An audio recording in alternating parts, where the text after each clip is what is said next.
Hello students, कैसे हैं आप सब। आशा करती हूँ आप अच्छे होंगे और अच्छे से अपनी पढ़ाई कर रहे होंगे।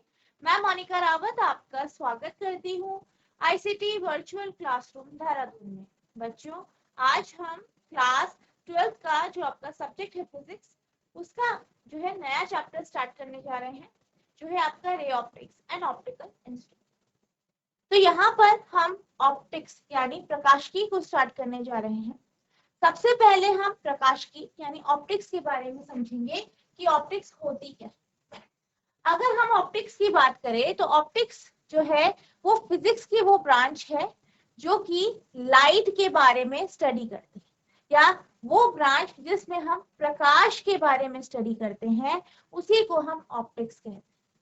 बेसिकली यहाँ पर हम प्रकाश के बिहेवियर यानी उसका व्यवहार कैसा है, उसकी गुण कैसे हैं, जब वो किसी चीज से इंटरेक्ट करती है तो क्या होता है, ठीक, इन सब चीजों के बारे में पढ़ते हैं। यानी बेसिकली जब भी हम प्रकाश के बारे में पढ़ते हैं, उसके बिहेवियर के बारे में, उसके व्यवहार के बारे में, उसके गुणों के बारे में पढ़ते हैं, तो ये सारी चीजें हम जिस ब्रांच में पढ़ते हैं वो आपकी है ऑप्टिक्स यानी प्रकाश। ठीक है, तो ऑप्टिक्स क्या है? Optics is a branch of physics that deals with the determination of behavior and the properties of light along with its interaction with the matter and also with the instrument which are used to detect। यानी प्रकाश की भौतिकी की एक शाखा है जो व्यवहार का निर्धारण और प्रकाश के गुणों के साथ साथ पदार्थ के साथ इसकी अंतः क्रियाओं और इसका पता लगाने के लिए उपयोग किए जाने वाले उपकरणों में से भी संबंधित। यानी जब हम बात करते हैं रिफ्लेक्शन की यानी परावर्तन की, तो परावर्तन का कॉन्सेप्ट आप किसमें पढ़ते हैं? लाइट में पढ़ते हैं। इसी तरीके से आप अपवर्तन यानी रिफ्रैक्शन पढ़ते हैं, वो भी आप लाइट के कॉन्सेप्ट से पढ़ते हैं या लाइट में इसको पढ़ते हैं। नेक्स्ट आप पढ़ते हैं जैसे आपका हो गया पोलराइजेशन हो गया, ठीक है, इस तरीके के आप बिहेवियर्स पढ़ते हैं, अलग अलग टाइप के लाइट के प्रकाश के बिहेवियर पढ़ते हैं। आपका डॉपलर इफेक्ट हो गया, बहुत सारी चीजें हो गई, ठीक है। तो ये सब हम किस में पढ़ते हैं? ऑप्टिक्स।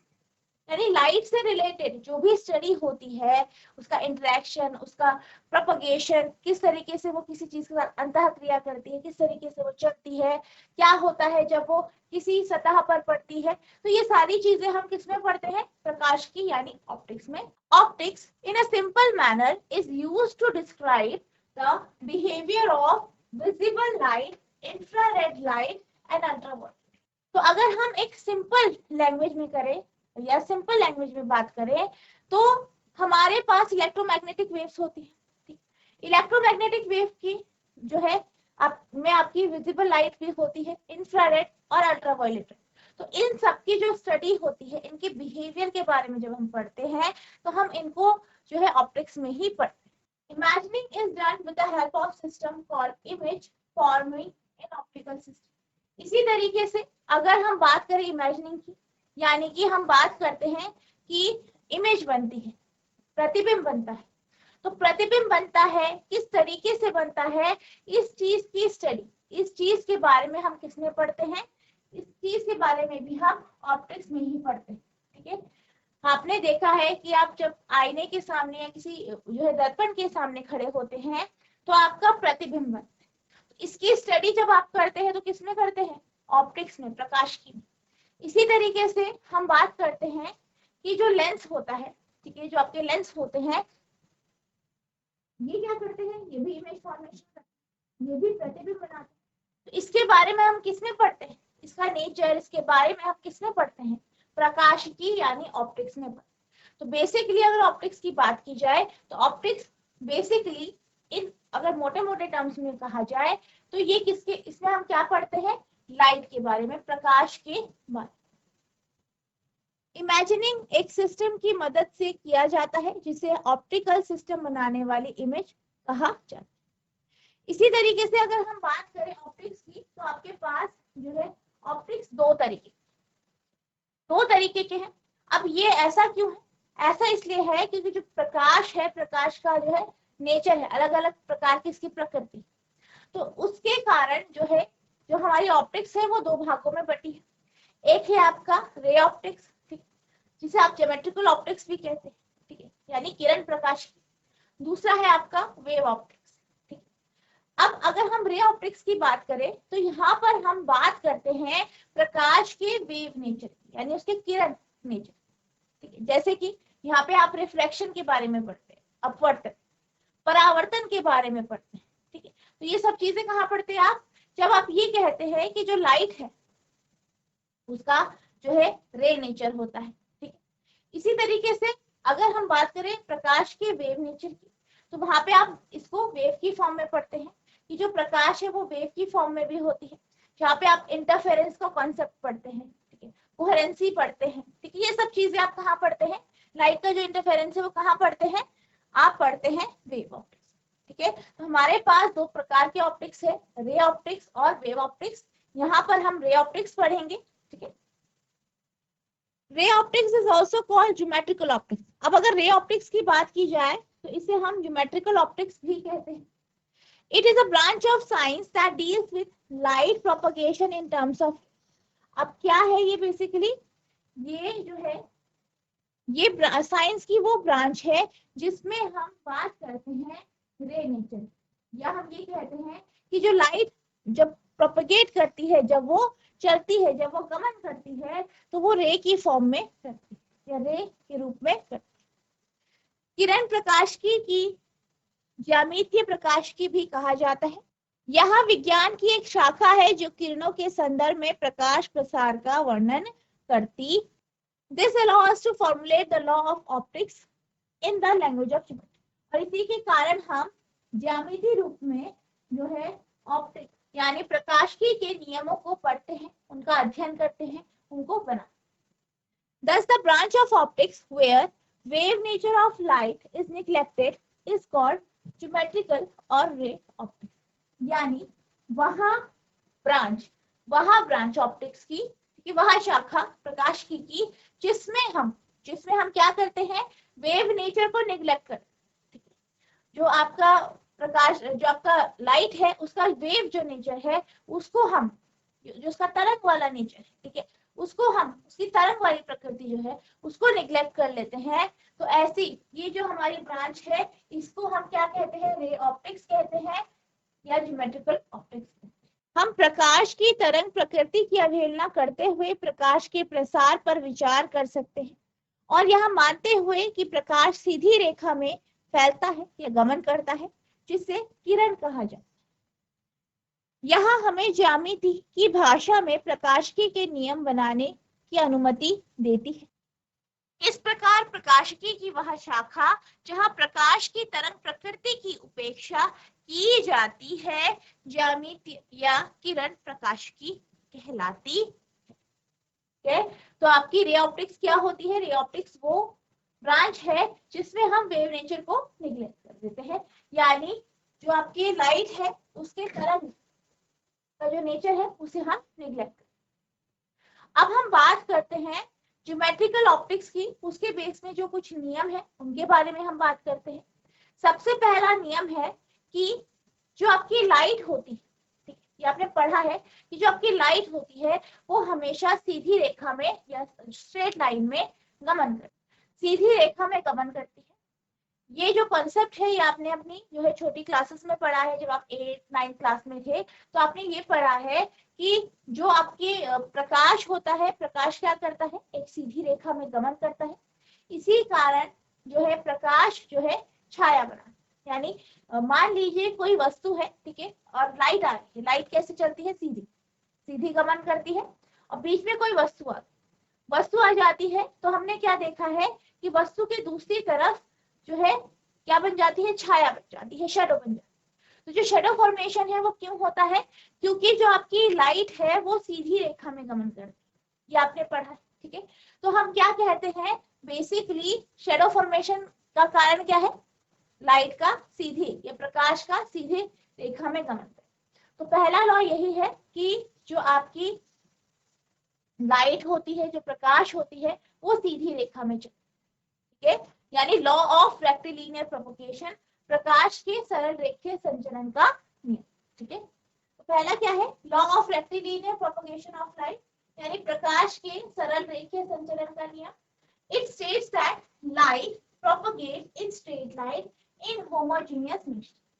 तो ये क्या कहता है, ये जो नियम है वह ये कहता है कि जो प्रकाश, ठीक है, जो प्रकाश है, प्रकाश की जो किरणें हैं वो क्या करती हैं, वो एक होमोजीनियस मिक्सचर या होमोजीनियस मीडिया, ठीक है, माध्यम कैसा है हमारा, होमोजीनियस. होमोजीनियस यानी सारे के सारे जो उसमें पार्टिकल्स हैं सब एक जैसे, ठीक है, होमोजीनियस मिक्सचर है, बिल्कुल एक साथ. ऐसे माध्यम में जब भी प्रकाश जो है चलती है, प्रसार करती है, गमन करती है, तो वो हमेशा एक सीधी रेखा में चलती है. यहाँ पे सिर्फ एक ही प्रकार के मीडियम की बात. यहाँ पे जो है आपके पास एक तरफ एक तरीके का, दूसरी तरफ दूसरे तरीके का मीडियम की बात नहीं की गई. ये कहा गया है कि पूरा का पूरा जो माध्यम है वो एक समान. जैसे कि मान लीजिए जो आपके प्रकाश की किरणें हैं वो वायु में चल रही है, ठीक है, वायु में चल रही है. तो वायु में जब वो गमन करेगी, चलेगी, तो वो सीधी रेखा में ही चलेगी. इसी तरीके से मान लीजिए कि जो पानी के अंदर चल, ठीक है, पानी है, पानी के अंदर चल रही है, तो पानी में उस प्रकाश की किरण की जो उसका जो पाथ होगा, उसका जो पथ होगा, वो कैसा होगा, सीधी रेखा, ठीक है. तो जब भी किसी एक मीडियम में प्रकाश चलता है तो वो हमेशा एक सीधी रेखा में, ठीक है. माध्यम क्या होना चाहिए, सेम होना चाहिए. माध्यम अलग अलग हो गया तो आपने रिफ्रैक्शन का कॉन्सेप्ट पढ़ा है, जो आपने जो 10th क्लास में भी पढ़ा है, ठीक है, जिसे आप अपवर्तन कहते हैं. तो वहां पे क्या होता है, लाइट क्या करती है, प्रकाश क्या हो जाती है, अपने पथ से मुड़ जाती है, ठीक है. तो यहाँ पे हम बात कर रहे हैं सिर्फ एक सिंगल मीडियम, ठीक है. दूसरा है law of independence of light rays, यानी प्रकाश किरणों की स्वतंत्रता का नियम. तो प्रकाश नियम की स्वतंत्रता का जो नियम है, ठीक है, जो आपके प्रकाश किरणों की स्वतंत्रता का नियम है, वो क्या कहता है, वो ये कहता है कि जो प्रकाश की किरणें हैं वो एक दूसरे को काटती नहीं है, एक दूसरे को डिस्टर्ब नहीं करती, ठीक है. क्या कहती है कि एक दूसरे को वो डिस्टर्ब नहीं करती, एक दूसरे को वो काटती नहीं. तो law of independence of light रे क्या कहता है, it states that light do not disturb each other upon interaction, ठीक है, इंटरसेक्शन. यानी जब भी लाइट एक दूसरे को काटेगी तो उसे एक दूसरे को डिस्टर्ब नहीं. यानी मान लीजिए दो किरणें हैं, वो आपस में हमें मिलती हुई दिखती है, हम ऐसे बोलते कि वो मिलती हुई दिखती या एक दूसरे को काटती, लेकिन वो क्या करती है, वो एक दूसरे का पथ नहीं रोकती. अब एक दूसरे के पथ को वो बदलती नहीं है, किसी के पथ को रोकती नहीं, ठीक है. तो ये आपका दूसरा नियम. अब यहाँ पर हम रे ऑप्टिक्स की बात करेंगे, ठीक है. तो रे ऑप्टिक्स में सबसे पहले हम बात करेंगे रिफ्लेक्शन ऑफ लाइट, यानी प्रकाश का परावर्तन.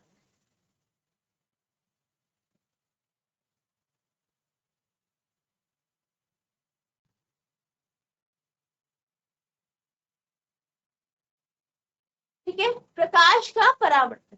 तो इस कॉन्सेप्ट को आपने जो है प्रीवियस क्लासेस में पढ़ा है.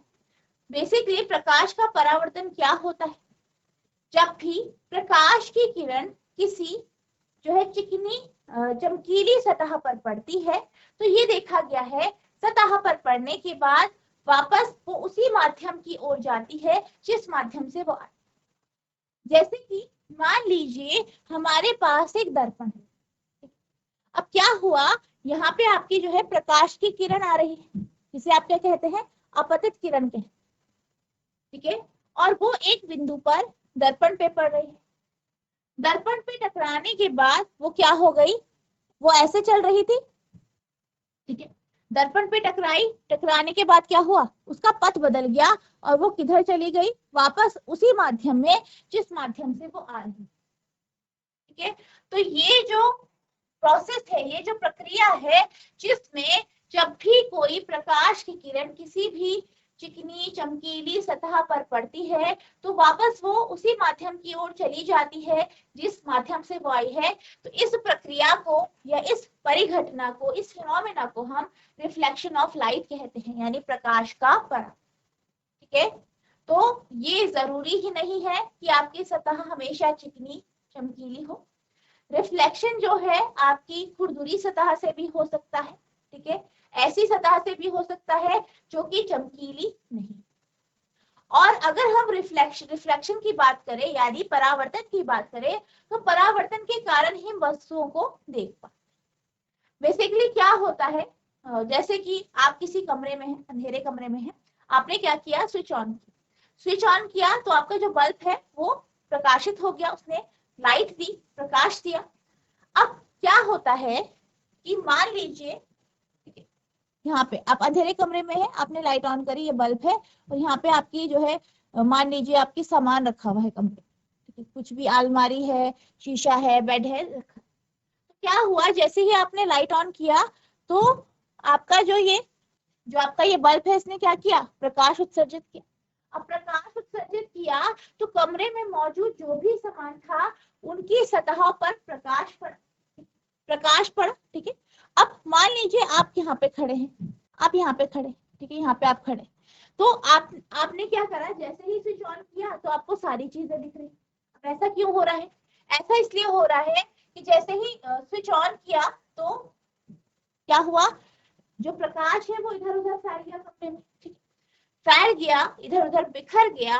और क्या हुआ, जो भी वस्तु कमरे में मौजूद थी, चाहे आपकी दीवारें हो, चाहे आपकी कुछ भी सामान, ठीक है, उनकी सतह से प्रकाश की किरणें टकराई। टकराने के कारण क्या हो गई, वो सतह से टकराई तो रिफ्लेक्ट होगी, परावर्तित हुई। और परावर्तन के कारण क्या हुआ, ये प्रकाश की किरणें इधर उधर फैली और आपकी आंखों तक पहुंची, जिस कारण आप इन वस्तुओं को देख पाए, ठीक है। तो आपने कई बार देखा होगा कि आपको कई बार सारी की सारी वस्तुएं नहीं दिखती हैं, ठीक है, यानी जहां तक आप देख पाते हैं वहीं तक दिखती है। तो ऐसा इसलिए होता है क्योंकि आपकी आंखों में इतने ही एरिया की लाइट आ रही होती, प्रकाश आ रहा, तभी आप उतनी ही वस्तु देख पाते। मान लीजिए मैं किसी कमरे में खड़ी हूँ इस तरीके से, और मैं आगे रखी हुई वस्तुएं देख पा रही, लेकिन मैं पीछे रखी हुई वस्तुएं नहीं देख सकती। क्यों, क्योंकि वहां से परावर्तित होने वाली किरणें मेरी आंखों में नहीं पहुंच रही। तो हमें कौन सी वस्तुएं दिखती हैं, जो कि जिनसे प्रकाश परावर्तित होके हमारी आंखों तक, तो हम चीजें देख पाते हैं किसके कारण, रिफ्लेक्शन यानी परावर्तन के कारण ही, ठीक है।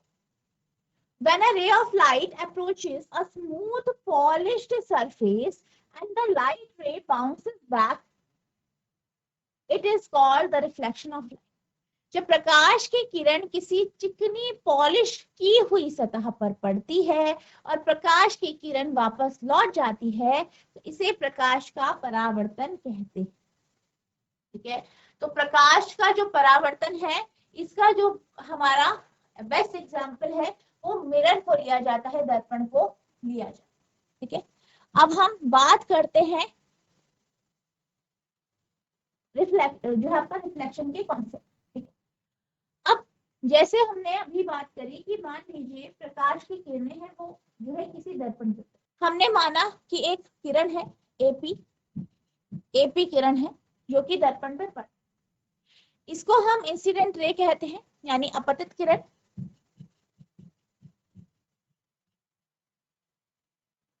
और कहाँ पे पड़ रही है, पी बिंदु, पी बिंदु पर पड़ी, फिर क्या हुई, रिफ्लेक्ट हो गई, ठीक है, रिफ्लेक्ट हो गई यानी परावर्तित होगी। परावर्तन के बाद जो है हमें किरण मिली जो कि उसी माध्यम की ओर गई जिस माध्यम से वो आई, तो इस किरण को हम क्या कहते हैं, रिफ्रैक्टेड रे यानी परावर्तित,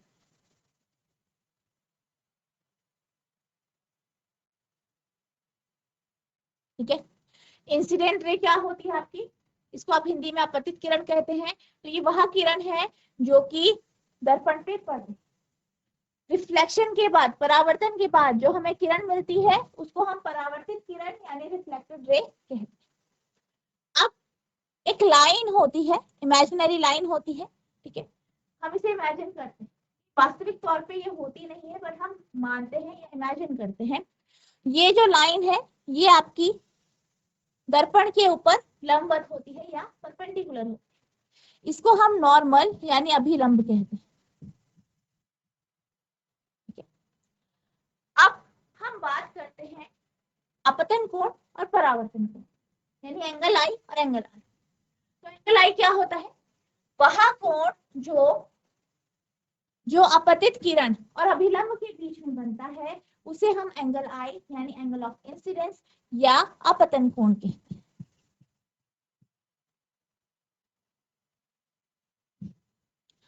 और वह कोण जो अभिलंब और परावर्तित किरण के बीच में बनता है ऐसे कोण को हम परावर्तन कोण कहते हैं।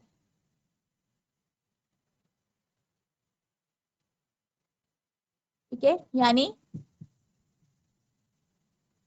रिफ्लेक्टेड एंगल या एंगल ऑफ रिफ्लेक्शन। ठीक है, अब ये जो है रिफ्लेक्शन का जो कॉन्सेप्ट है, परावर्तन का कॉन्सेप्ट है, इसके बेस में हमारे पास दो नियम है। ठीक है, ये आपने प्रीवियस क्लासेस में भी पढ़ा है। तो हमारे पास दो नियम है, दो लॉज हैं, जो कि क्या क्या है। पहला है कि जो इंसिडेंट रे होती है यानी अपतित किरण होती है, परावर्तित किरण होती है और जो अभिलंब होता है, तीनों एक ही तल पर होते हैं। अपतित किरण, परावर्तित किरण और अभिलंब तीनों एक ही तल पर होते हैं। दूसरा है कि अपतन कोण और परावर्तन, ठीक है, अपतन कोण और परावर्तन कोण दोनों बराबर होते हैं, यानी एंगल आई बराबर होता है आपके एंगल आर। ये जो है हर सतह पर लागू होता है ये नियम। ठीक है, तो लॉ ऑफ रिफ्लेक्शन यानी जो है परावर्तन का नियम क्या कहता है कि the incident ray, reflected ray and normal all lie in the same plane, यानी अपतित किरण, परावर्तित किरण और अभिलंब सभी एक ही तल में होते हैं। The angle of incidence is equals to angle of reflection, यानी अपतन कोण परावर्तन कोण के बराबर हो। ठीक है, तो ये आपके क्या है नियम।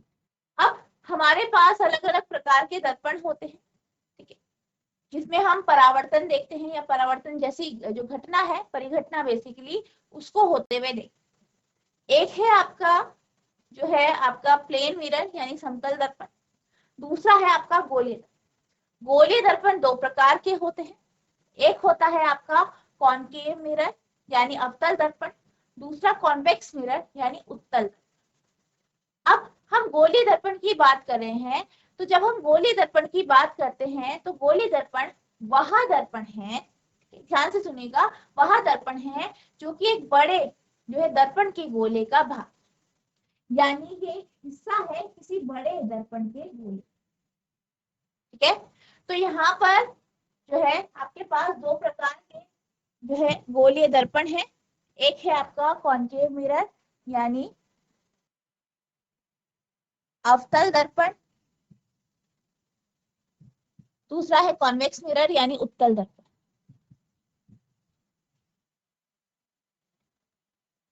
ठीक है, अवतल और उत्तल। पहले हम बात करते हैं अवतल दर्पण। तो अवतल दर्पण को आप जो है किसी चम्मच के उदाहरण से समझ सकते हैं। आपके पास एक चम्मच है, ठीक है, चम्मच है। अब चम्मच से आप क्या करते हैं, चम्मच से आप सूप पीते हैं, ठीक है, चम्मच से आप खाना खाते हैं। तो वो हिस्सा जिसमें आप खाने या सूप को लेते हैं, ठीक है, जिसमें सूप आ जाता है, खाना आ जाता है, वह जो आपका हिस्सा होता है, वह हिस्सा जो होता है वो कैसा होता है, इस तरीके, ठीक है, इस तरीके की शेप का होता है, कर्व सरफेस होती है। ठीक है, तो आप जो है अवतल दर्पण को बिल्कुल उसी से जो है कंपेयर कर सकते। तो अवतल दर्पण भी बिल्कुल वैसा ही होता है, इस तरीके कर्व। ठीक है, जैसे आपके चम्मच का जो है आगे का हिस्सा जो होता है जिसमें आप खाना लेते हैं, या करछी के आगे का हिस्सा जिससे आप जो है दाल लेते हैं, ठीक है, दाल खाते हैं, तो बिल्कुल वैसे ही शेप का ये होता है, वैसा ही इसका आकार होता है। यहाँ पर जो परावर्तित सतह होती है वो इसी तरीके की कर्व सतह होती है, यानी ये क्या है आपकी परावर्तित सतह। परावर्तित सतह यानी जो है आपकी जो है रिफ्लेक्शन की सरफेस, और यहाँ पे क्या होता है, यहाँ पे रिफ्लेक्शन है परावर्तित। अब इसके जो पीछे की सतह होती है इसको हम पॉलिश्ड सरफेस कहते हैं। पॉलिश्ड सरफेस यानी यहाँ पे पॉलिश की जाती है। तो जो परावर्तन होता है वो इस सतह पर है, ठीक है, और यहाँ पे क्या की जाती है, पॉलिश की जाती है। अब अगर हम इसके फोकस की बात करें तो उसका फोकस यहाँ पे होता है आपका, लेफ्ट साइड में यानी बाईं ओर। नेक्स्ट उत्तल दर्पण। तो उत्तल दर्पण यानी कॉन्वेक्स मिरर क्या होता है? कच्ची या चम्मच का जो पीछे का हिस्सा, ठीक है, पीछे का हिस्सा जो कि कैसा होता है आपका, कुछ इस तरीके से, इस तरीके की इसकी सतह, ये जैसे सतह इस तरीके। तो ये क्या होता है आपका उत्तल दर्पण। ठीक है, यहाँ पर ये सतह क्या है आपकी, रिफ्रैक्टिंग सरफेस यानी परावर्तक सतह। या परावर्तक सतह जो है वो आपकी ये है। यहाँ पे क्या किया जाता है, पॉलिश किया जाता है, यानी जो भी परावर्तन होता है वो इसी सतह पर, और यहाँ पर इस सतह। ठीक है, तो ये आपके क्या है, अवतल और उत्तल। दो प्रकार के दर्पण है हमारे पास, एक है अवतल और दूसरा है। अब यहाँ पे देख सकते हैं, यहाँ पे दर्पण को, जो आपके ये दोनों गोलीय दर्पण है, इनको एक गोले के में बताया गया है कि गोले में किस भाग, किस हिस्से का भाग। ठीक है, पहला है आपका कॉन्केव मिरर, अवतल दर्पण।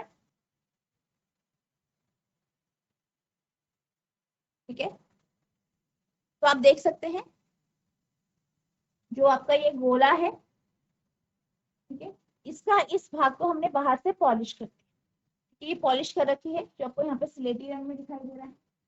तो ये सतह क्या हो गई आपकी, परावर्तक सतह हो गई, और ये क्या है आपका अवतल दर्पण। उत्तल दर्पण की बात करते हैं,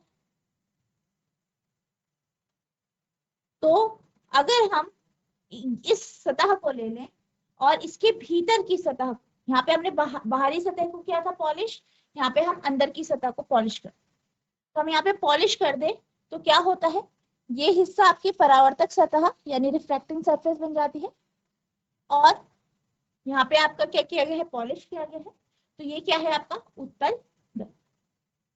ठीक है,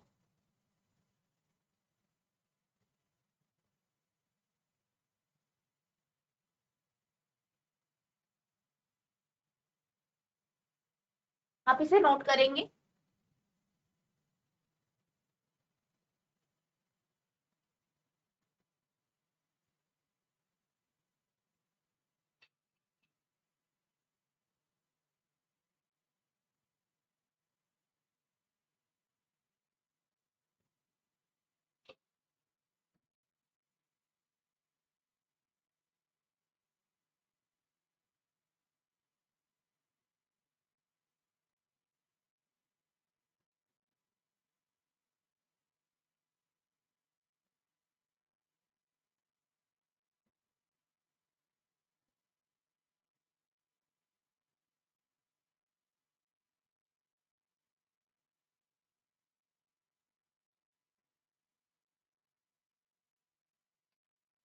अब हम बात करते हैं कुछ टर्म्स की, कि कुछ टर्म्स है उनके बारे में हम बात करते हैं। सबसे पहले हम बात करते हैं प्रिंसिपल एक्सिस, यानी जो आपकी मुख्य अक्ष होता है उसकी हम बात करते हैं। तो मुख्य अक्ष बेसिकली क्या है, ये क्या है, एक इमेजिनरी लाइन। एक इमेजिनरी लाइन है, एक ऐसी रेखा है जो वास्तविक तौर पे है नहीं, पर आप इमेजिन करते हैं, आप जो है ऐसे मानते हैं कि एक रेखा, और ये रेखा जो है सेंटर ऑफ कर्वेचर, ठीक है, सेंटर ऑफ कर्वेचर यानी वक्रता की, वक्रता केंद्र, फोकस और पोल से पास होती है, यानी ध्रुव से पास। तो वहां रेखा, वहां जो है इमेजिनरी लाइन या जो है इमेजिनरी रेखा जो आपकी वक्रता केंद्र, फोकस, फोकस और पोल से पास होती है, उसको हम प्रिंसिपल एक्सिस कहते हैं, यानी मुख्य अक्ष कहते हैं। अब आपके मन में ये प्रश्न उठ रहा होगा कि वक्रता केंद्र क्या होता है, सेंटर ऑफ कर्वेचर क्या होता है। सेंटर ऑफ कर्वेचर, किसी भी दर्पण का जो सेंटर ऑफ कर्वेचर है, वक्रता केंद्र जो है, वह केंद्र, वो वह केंद्र है जिसका वह दर्पण भाग, यानी ये हमारा दर्पण है, ये इस बड़े गोले का भाग। अब इस बड़े गोले का सेंटर क्या है, इसका केंद्र क्या है, सी। तो इस दर्पण का जो वक्रता केंद्र होगा, सेंटर ऑफ कर्वेचर होगा, वह भी सी हो। ठीक है, अगर हम बात करें यहाँ पे कॉन्वेक्स मिरर की, ठीक है, उत्तल दर्पण की, तो उत्तल दर्पण इस बड़े गोले का भाग है। ठीक है, अब इस बड़े गोले का सेंटर क्या है, सी है, तो इस उत्तल दर्पण का भी सेंटर ऑफ कर्वेचर, वक्रता केंद्र क्या होगा, सी। ठीक है, तो सी क्या है, सी एक केंद्र बिंदु है जो कि एक बड़े गोले का है, जिस गोले का वह दर्पण। अब हम बात करते हैं पोल। पोल क्या होता है, बेसिकली अगर हम पोल की बात करें तो पोल जो होता है वह दर्पण का, जो आपका दर्पण है उसके केंद्र को हम पोल कहते हैं। रेडियस ऑफ कर्वेचर, यानी अगर हम वक्रता त्रिज्या की बात करें, वक्रता त्रिज्या की बात करें तो वक्रता त्रिज्या क्या होती है, वक्रता त्रिज्या यानी रेडियस ऑफ कर्वेचर जो है वह जो है सेंटर ऑफ कर्वेचर से पोल की दूरी। ठीक है, या हम कह सकते हैं जिस गोले का यह दर्पण भाग है उसका रेडियस ही क्या कहलाता है, रेडियस ऑफ कर्वेचर यानी वक्रता। ठीक है, तो ये आपका वक्रता केंद्र हो गया है। ठीक है, तो ये आपके कुछ टर्म्स हो गई है। ठीक है, तो आई होप आपको ये टर्म समझ में आए। ठीक है, इनको हम अब डिटेल में देखेंगे, डिटेल में इनको डिस्कस। पहले हम बात करते हैं सेंटर ऑफ कर्वेचर की, यानी वक्रता का केंद्र या वक्रता। तो वक्रता केंद्र क्या है, the point in the centre of the mirror passes through the curve of the mirror has the same tangent and curvature at that point. दर्पण के केंद्र में बिंदु दर्पण के वक्र से होकर गुजरता है और उस बिंदु पर समान स्पर्श रेखा और वक्रता। नेक्स्ट है रेडियस ऑफ कर्वेचर, यानी वक्रता त्रिज्या क्या होती है, it's the linear distance between the pole and the centre of curvature, यानी ध्रुव और वक्रता केंद्र के बीच की रैखिक दूरी को ही हम रेडियस ऑफ कर्वेचर कहते हैं। ठीक है, नेक्स्ट है आपका प्रिंसिपल एक्सिस यानी मुख्य अक्ष। तो अगर हम मुख्य अक्ष की बात करें, प्रिंसिपल एक्सिस की बात करें तो ये क्या है, the imaginary line passes through the optical center and center of curvature of any lens or a spherical mirror, यानी यहाँ एक काल्पनिक रेखा है जो लेंस या गोलीय दर्पण के प्रकाशिक केंद्र, ठीक है, और वक्रता केंद्र से होकर गुजरती। नेक्स्ट है पोल यानी ध्रुव, the mid point of the spherical mirror, यानी ये क्या है, गोलीय दर्पण का मध्य। नेक्स्ट टर्म है अपर्चर। अपर्चर क्या होता है, अपर्चर जो है दर्पण का वह भाग है जहां से रिफ्लेक्शन होता है, जहां से परावर्तन। ठीक है, अपर्चर क्या है, an aperture of a mirror और lens is a point from which the reflection of light actually happens. It also gives the size of the mirror. यानी दर्पण या लेंस का द्वारक वह बिंदु है जहां से प्रकाश का परावर्तन वास्तव में होता है, यह दर्पण का आकार भी बताता है। ठीक है, तो ये आपका अपर्चर हो गया है, आप इसे नोट करेंगे। तो बच्चों आज हमने जो आपका चैप्टर है रे ऑप्टिक्स इसे स्टार्ट किया। इसमें हमने अभी बेसिक कॉन्सेप्ट्स पढ़े हैं। नेक्स्ट लेक्चर में हम फोकस के बारे में डिस्कस करेंगे, फोकल लेंथ क्या होती है ये जानेंगे, और जो आपके आगे के टॉपिक्स हैं, जो आपके रिलेशंस हैं, उनको हम डिस्कस करेंगे। तो बच्चों जितना आपको पढ़ाया गया है आपको रिवाइज करना है। अगर आपको किसी भी प्रकार की कोई भी प्रॉब्लम या डाउट होता है तो आप नेक्स्ट लेक्चर में पूछ सकते हैं। तो बच्चों आज के लिए बस इतना ही, मिलते हैं अब नेक्स्ट सेशन में, तब तक के लिए thank you and have a nice day.